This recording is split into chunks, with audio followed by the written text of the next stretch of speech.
Now, I remember a song by Drake, and he had a line in it that said, "There's more people that want it than have it." There's way more people that want it than people that have it. For some reason, that really resonated with me because it makes you think. Everybody wants to be great, famous, different, unique, special. But very few make it to that level, regardless of the demographic, whether it be sport, music, entertainment, politics, whatever you name it. Most people aren't going to be the top of their field, because if everyone was the top, that would be the average. But my thoughts is, why is being average a problem? Most people take it as a curse word or an offensive language when they're told that they're average. More than likely, you're going to be average. It's statistically impossible for someone to be above average and multiple, let alone every aspect that is important to daily living as a human being. But we got to look at what exactly is average. And since I'm the 6-foot S.I.M.P, scientist informing modern people, we need to look at it from that level. Now, average is basically just a descriptive term in statistics that shows you the likeness of the occurrence of a data point. Now, making this make sense in just everyday life, it means if I was to take 100 people and line them up, and let's say I was looking for the average weight of a person, and say the average weight of a woman was 155 pounds, let's just use that number, and I picked all 100 people at random, it's more than likely they would weigh between 145 and 160 pounds, because obviously you're going to have a plus or minus, that's called deviation. But basically, that's what average simply means. Now, why does it get such a charged language to it? Because if I say, oh, you're average, most people will look at me mad and upset, and it's like, no, I'm not.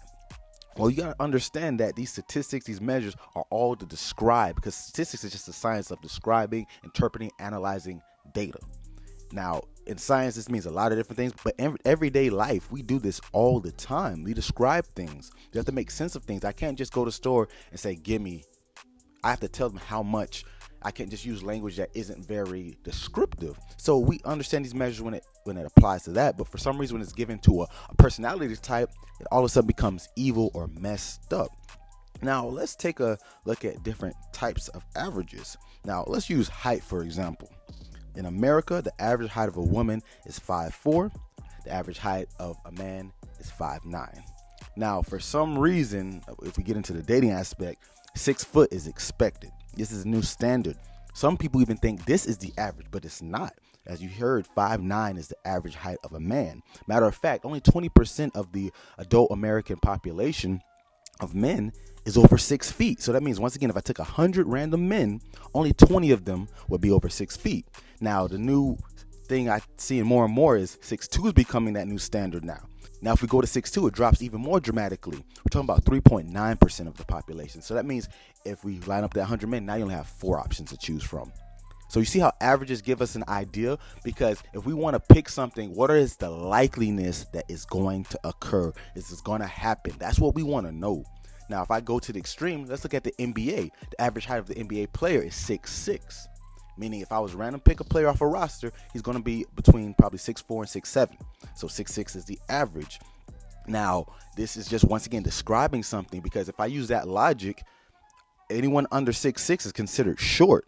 But we know for a fact that 5'9" is the average for all American men, and 6'6" is an outlier. That's why things such as median is important, because we look at median, just lets us know if there's outliers that skew the data, because we have 100 data points and we have a bunch of 5'9" guys, but we have one 7-foot guy, the average is going to be significantly thrown off. But the median tells us, oh, it's about 5'9", 5'10". So now we know it's a better likeness of it. We're going to get a person that's 6'2" versus 6'9", or a person that's 5'8" versus 7 feet. We have to make sense of this. Now, since we're on the height thing, let's look at other countries.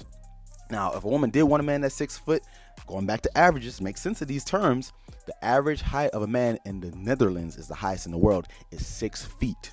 So if you want that 6 foot man, go to Netherlands. You have a way higher likeness, because if that's the average height, that means if I was to pick 100 men from the Netherlands, a lot of them will be over 6 feet or equal to 6 feet or above. Now, the tallest woman average is 5'6" in Latvia. Now, if we go on the other side of the spectrum, Laos has a height of 5'3" for men, and Guatemala has a height of 4'8" for women. So you see how these statistics show, if you want to find something, it's not about good or bad. There's no emotionally charged language here. It just means this is a likeness that this will occur. Now, if we take it over something like going pro or becoming famous, it's harder to measure these statistics. Sports is a little easier, but just becoming famous as an actor, singer, dancer, a lot harder to measure. But let's look at those numbers. Now, if I wanted to be a pro athlete, this kind of hits home because I was a high school and collegiate athlete.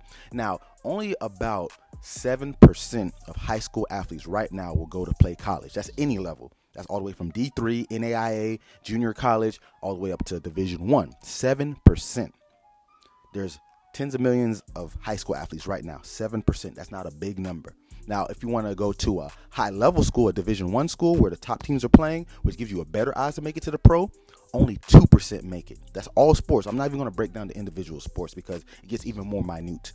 But if you want to go from a top college or just college in general to a pro-level sport, out of all sports, it's about 2%. So going about the average likeliness, it's not going to happen. Now, obviously, we see it, so the notion is, I can make it, I could do it. But the likeliness is not really there. It can be done, but doesn't mean it's probably going to be done. There's probability and there's possibility. There's a possibility. I would never knock anyone's dreams. I work with young athletes. I encourage them. But if they don't make it, it shouldn't be the downfall. It's just you're average. You're not what it takes. And that doesn't mean you're bad. It just means you weren't above the rest. And that's what it really takes. If you look at anyone on any team in any sport, they were standouts from little kids. They didn't. Some start late bloomers, but most were standouts from 6, 7 years old all the way up until they made it to the pros. That's not uncommon. You look at Mozart, you look at Tiger Woods. They both were phenoms by the age of 4. So this is not something that's unexpected, but it goes back to what I said about average. Most people are going to be this. It's very unlikely that you're going to be above average, especially in the most traits. Now, if we look at fame, can't really pinpoint that, but I guess this is why it's so skewed, because you see celebrities and you say, oh, he or she made it, they worked off, they slept in their car, they hustled, and they made it. But you're looking at people who made it. That's called the survivorship bias. It's like we see buildings or ancient structures and you're like, wow, they must have been great builders. But we don't think about all the buildings that probably didn't make it. We just see what was left over, and we assume if it lasted this long, they must be amazing builders. But let's say that was only one building out of 2,000. Maybe they're not the greatest builder. That building just happened to be built better and it lasted longer. Same thing with celebrities. They make it, so we see who makes it, but we don't see the millions of people who go broke trying to make it in Hollywood or make it as a singer or whatever it may be. So trying to be above average is okay, but you got to understand, are you that? Do you fall beyond these measures? Now, the last example I'm going to use for breaking down average is money. Because when it all comes down to it, height's cool, status is cool, but money is king in America, capitalistic society, right? So the average income in America is $51,960. Now, when people think about income, they usually want to see 6 figures. They want to make a lot of money. Now, that's great and all, but if you hear that number, 51,000, most people aren't making that. If I grabbed a random person off the street, they're going to make around $50,000. That's the average income. But once again, average can be skewed because remember, we have millionaires and billionaires in this company. So do you not think that brings up the average? So this is where another mode of statistic called median is important. Because now if I know the median income, it gives me an idea of better describing where the numbers might fall. Because if I hear 51,000, which is not bad, especially if you have a 2 household, that's 100K right there. But if the median is lower, which it gives us a better idea of where we really fall, and the median salary in America is $34,240. See how the difference is? That's about $17,000 difference, but it skews the data because we get the higher outliers, and that's why the outliers, like I talked with height, you got the NBA players who are 6'6", they skew the average too. So guess what? 5'9" is only up because we have tall people, but it's not a lot of them. Only about 20% of the population is over 6 feet. So that means that's not a lot of people that are representing that taller, quote unquote, population. So going back to the money example, if I look at it, what is the likeliness of me making over 6 figures, let alone millions? So let's look at that. There's 8% of adult population in America, which is 250 million, is millionaires. That's 20 million people. So that number sounds like a lot. Like, what? 20 million people are millionaires? It does sound like, because 20 million is a big number, but this is why understanding average is important, because a lot of people don't understand it. They just hear that number, 20 million. It's not a lot compared to the majority. Once again, 8%. That's what we really want to know. That's the average. What is the likeliness that someone we pick at random is going to be a millionaire? 92% of them won't be, including you, including me. Is it possible? Sure, it's definitely possible if 20 million people have done it. But what is the likeliness? Now, if we go up to the even higher tier of billionaire, because we hear this term a lot more because more people are becoming billionaires. We hear Jay-Z, Rihanna, Tyler Perry. different celebrities that aren't from like the corporate or financial world, because those are typically the ones who make it. But these are entertainers, so it skews us to thinking this is average because guess what? They look like us. They come from similar backgrounds. They didn't come from trust funds. Like Jay-Z came from the streets of New York, and now he's a billionaire. Rihanna came from the islands, Barbados. Now she's a billionaire. Basically, this is misrepresentative because we see them so much in the media, it makes it seem average. But here's the number. There's only 788 billionaires in America, that is. So I'm going to read this out and put it on the screen. That's 0.00003%. Not even a full percent, not even half of a full percent, not even a quarter of a full percent. So it's not many billionaires. The likeness of you become one is pretty much not going to happen. I'm sorry to ruin your dreams. I know all the famous gurus say, you can do it. You just work hard. Nah, you're probably not. Matter of fact, if we look at it from a psychological perspective, you're probably not going to be above average in intelligence. You're probably not going to be above average in just personality traits, creativity. You're not going to be that unique. Now, there's this misconception that we got to be unique, and this is called illusory superiority. That's just a cognitive bias that allows our brain to rationalize why we're not more unique or more important than we are. Matter of fact, studies showed back in the 50s when they asked college students how important they think they are, only 12% said they thought they were more important than they should be. 12%. Fast forward to the 80s. It was at 80% of college students thought they were more important than they should be.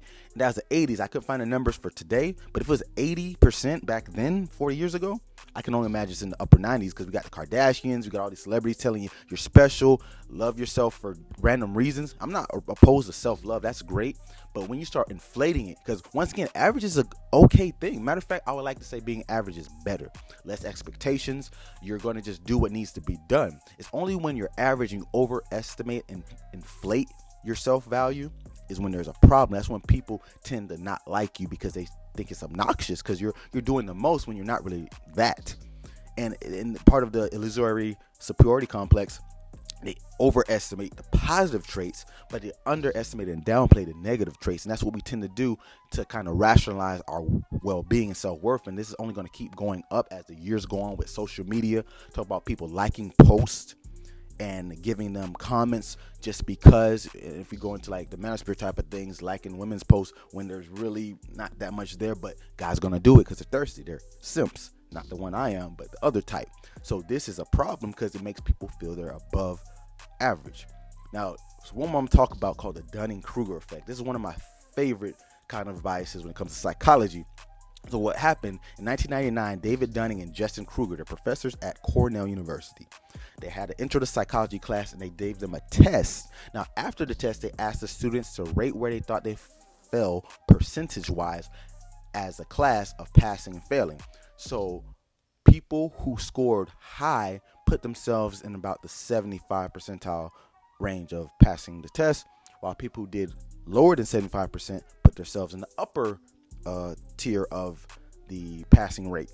So what happens here is we usually attribute ourselves to be more accomplished or better at certain things because as an average person, you're not going to be as privy to understanding the mechanisms involved and being better. So put it that simply, those who suck don't know they suck because they suck. Because if they knew what it took to be better, they would just be better. That's why the people who scored higher rated themselves not low, but mediocre because they're like, well, I get it. I know other people work hard. They probably get it too. Versus, oh, I did great. And you probably have done this. Have you ever taken a test and you was like, I killed that. Turn it in, come back, and it's a D? It's not because you're dumb. It's just because you overestimated how well you did because you only understood what you understood. So once again, you inflated what was good about you and what you knew on the test. You knew these categories, but didn't know 80% of the others. Then you felt good about only what you knew and didn't even think about what you didn't know because we tried to, like I said, cognitive biases are there to protect us in judgments to make them more rationalized versus just seeing them how they are because it takes more processing to realize that. But like I said, it's a revolving door. We know what we know and we don't know what we don't know. So therefore, the Dunning-Kruger effect is one of my favorites because it describes that. So let's bring this to a close. Is being average really bad? I'm going to say no. Now, like I said in my intro video, as a 6-foot simp, I'm a young black male. I'm 33 years old. I'm above 6 feet, so I check that box. I'm above average intelligence, but I have things I'm not above average in, you know what I mean? And that's just how it goes, and I'm fine with that. I'm not above the super outliers when it comes to income, that's for sure. So that's okay, but we can't take it as charged language and think it's bad because we're average. You just got to look at it deeper, understand what it is, and be okay with being average because, like, most people will never be more than that. And that's okay. So thanks for tuning in, guys, and keep it simple.